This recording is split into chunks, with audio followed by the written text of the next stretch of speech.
So I have grown up Roman Catholic my whole life. I'm a cradle Catholic.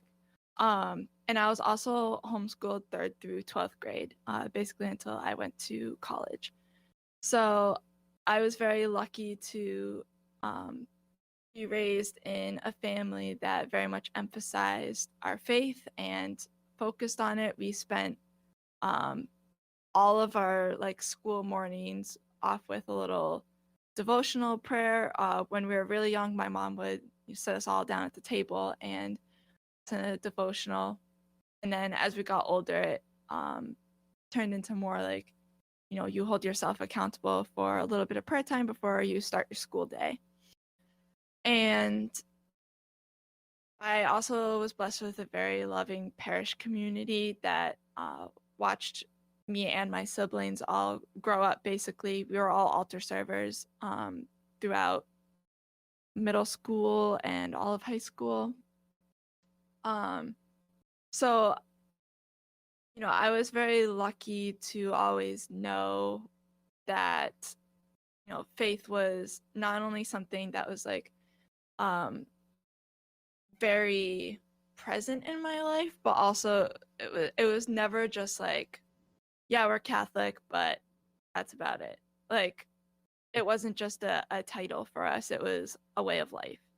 Um, but of course, like as you get older and you get more caught up in life and secular society and the messages that it tries to hold over you, um, you can kind of lose touch with your faith. And I do think that, I have gone through periods of my life where that happened, and I'm sure it will continue to happen because it's just the way things work. But I think it's very easy to kind of just like take God's love for granted and not realize, like, okay, you know, I'm here for a reason, and I need to figure out not only what that reason is, but also how it's going to affect my life. And that's still something that I'm trying to figure out. I mean, I graduated from college in 2019 and I have a very faith-based job.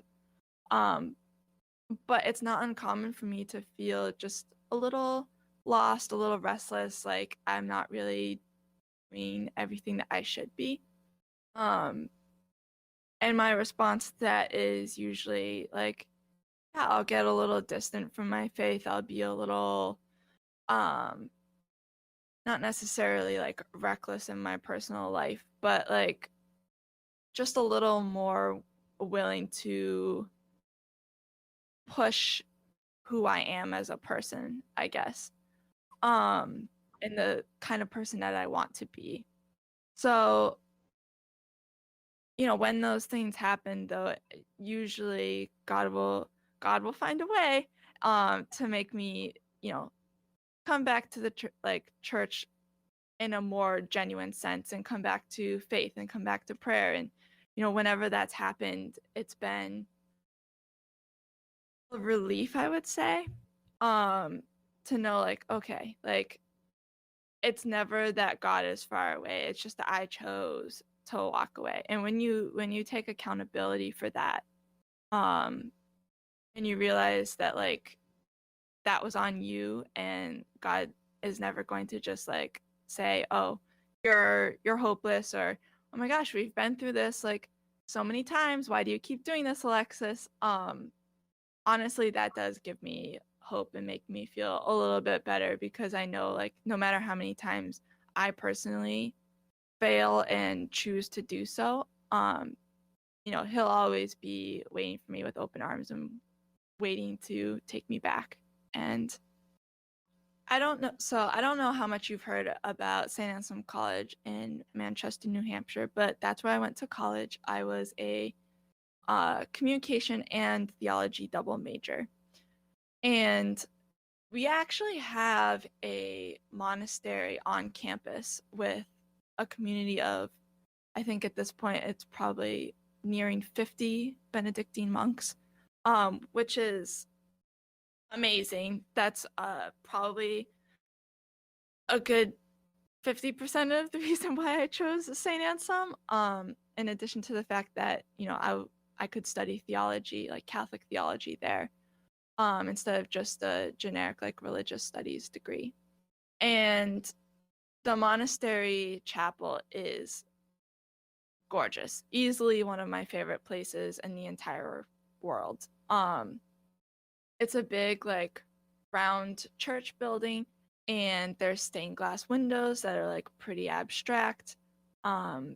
It's so quiet in there. The tabernacle is kind of off to the side and in its own like little room that is open to the rest of the chapel. And you know, freshman year, that was my place on campus that I would always go. And eventually became like more of one of my places in a list of other places, but that was always the place that like held the biggest impact for me because like when you go to like a big retreat or something and everybody's like just so amped up because you know you can just feel the Holy Spirit and there's like loud music and flashing lights and everybody's just so like, yeah, we love Jesus. That feeling that you get from that was kind of what I would get from hanging out in the chapel, but I liked the fact that instead of it being a very noisy, chaotic come to Jesus environment, it was a lot quieter. And I am one of those people that really needs like quiet in my life, despite being somewhat of a chaotic person in my everyday life. So I really appreciated being able to go to that chapel because that's when I felt God's love the most. That's when I, felt the most like at home and at peace. Um, I mean, I spent countless hours in that chapel throughout the course of those 4 years where I'd go to the pray, I would write poetry, I would write letters to friends. Sometimes I would have like a chapel buddy or a friend with me there. Most of the time I was just alone. Um, I would usually end up staying until the campus security guards like kicked me out and were like, we gotta lock up the church, you need to leave. Um, if I could get away with it, I would sometimes do my homework in there too. That's the place where I felt God's love the strongest, and I could really feel almost feel the Holy Spirit like moving within that building. Really comforting because it means that no matter what anybody else tries to label me as, or no matter, what I try to uh fix to myself, like that's always going to be the most important title and the um most defining, the strongest, loudest one. Um but it comes with a great sense of responsibility because if you forget that, your entire life it tends to just go to the wayside. And when you're reminded that like, okay, I am a daughter of God, that's not necessarily saying like, oh, well, that means you have to be perfect all the time. No. But it definitely does add an element of if I'm going to claim the title of like God's daughter, then I need to show other people what that means and what why that's so important to me. Um and if you are going to claim that title and if you're going to claim to be a Christian, more specifically a Catholic, um people should be able to tell. There should be a difference between you and every other person that they meet, basically. Definitely the people that he has put around me. I'm very, very, very blessed to have a really great family. I have, parents who are willing to just support me and take care of me. I have 3 siblings who absolutely adore me. They even think I'm cool, even though they're younger than me. Like, that's crazy. Um, I have really, really good friends, and even though I have my differences with a lot of them, most of them are not Catholic. Most of them aren't even Christian. A lot of them have differing political ideologies and identify as all different walks of faith and LGBTQ identities, but they all support me and they believe in me so much despite our differences, and they want to see me succeed in not only my life but also in my faith, and they're very supportive of that. And just good mentors too. I mean, one person in particular that has definitely shown me like God's love throughout my life is Bishop Robert Reed. I've known him since I was 9, and I'm like blown away by the fact that he's actually my boss now, but he was my confirmation sponsor. He like he just really took the time to show me like not only what it means to be Catholic and what it means to be like uh a faithful servant, but I mean, he trained me in altar serving. He used to teach me like little Latin phrases. Um, he gave me my confirmation project was actually uh, helping him co-host live coverage of World Youth Day Rio from the Catholic TV studio, and that was what kicked off my uh, interest, I guess, in the communication field, and that's like the biggest reason why I was like, yeah, I think I want to go to college and study communication. Um, I eventually narrowed it down to like, I want to work in social media. I want to use that for the church. And he was so supportive of that all the way. So yeah, I would definitely say that the people that God has placed in my life is my favorite way of him showing me how much he loves me. Yeah, I can think of a few different people in my life, all of whom I care about very much.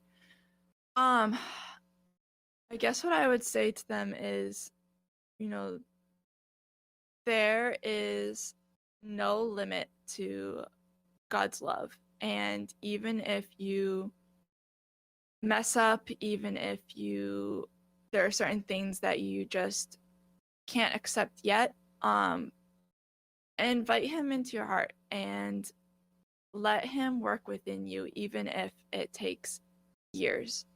Um, you know, I know for some people it's really, really hard for them to wrap their brains around uh, religion in general, never mind, the Catholic Church and all the rules that we have to follow and um, that sort of a thing. And, especially when you tend to be a logical person, like I have no problem with taking things on faith and being like, yeah, so I heard this and um, I'm going to find some sources to confirm it, but I also am just going to accept the fact that, especially in regards to this, I'm not going to be able to find all the answers that I want. But I'm willing to take it on faith. And I know for some people that's a lot harder to do because they need physical proof, like tangible proof of some sort.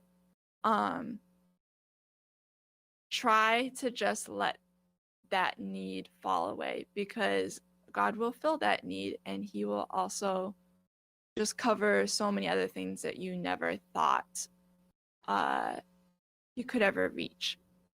So just give him a chance. Let him come into your life and come into your heart and really just try to get to know him and let him show you all the ways that he's willing to be there for you.